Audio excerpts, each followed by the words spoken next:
The most gratifying aspect to making this movie, I think, has to be the fact that we got to shoot it here in Los Angeles. The movie is set in Los Angeles. It's set in Hollywood of the late 20s and the early 30s. And in this day and age, when the bottom line is as important as it is, and many studios and financiers want to maximize their dollar investment as much as possible, and they look at places outside of California, whether they're states like Louisiana or Michigan or Georgia or other countries, Canada, even Eastern Europe, Bulgaria, Romania, because there was conversation early in the process before I got involved of possibly shooting just some of the exterior locations here in Los Angeles and then shooting interiors in Romania or Bulgaria. And I think the director fought very strongly to have the entire film shot here.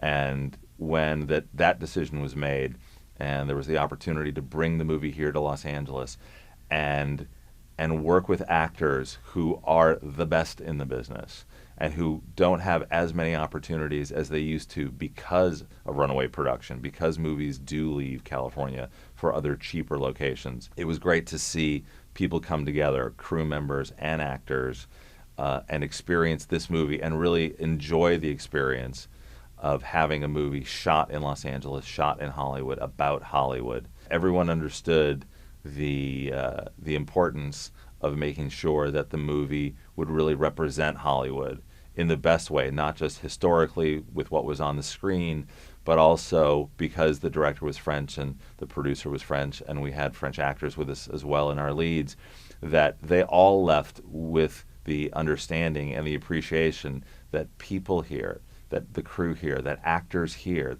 that you really care about making movies properly, making them great. And people sometimes forget that when they're always pursuing the cheaper location. They forget sometimes that money isn't, or money shouldn't be the only motivating factor. It should be what is it that the most skilled people bring to the table, and that should sometimes offset the other part of making movies. That's what made the movie so special, is that it didn't rely on camera tricks and special effects. The music was a character in the movie, the extra was a character in the movie, and the day player was just as important a character in the movie as the supporting players. The director of this movie, Michel Hazanavicius, he was so knowledgeable. He knew, he had a tremendous film knowledge, and he knew actors' faces. He didn't necessarily know their names, but there's character actors in this movie who have been in everything from Hitchcock to right now, like an actor like Ed Lauter. And another friend of mine named Steve Mandillo, one of his first parts was in Slapshot. He was one of the hockey players with Paul Newman. This actor, Steve Mandillo, was remembered by the director from playing a hockey player opposite Paul Newman. And I think that that's an example of someone who's been in the business, who's had big roles, small roles, and came to a movie like this because he wanted to be part of something. And I feel like if you see this movie, you're going to see opportunities for actors big and small, like Malcolm McDowell, who is just so wonderful and really embraced, wow, that we were doing this movie that was completely original, and he comes in to play the small part of a butler.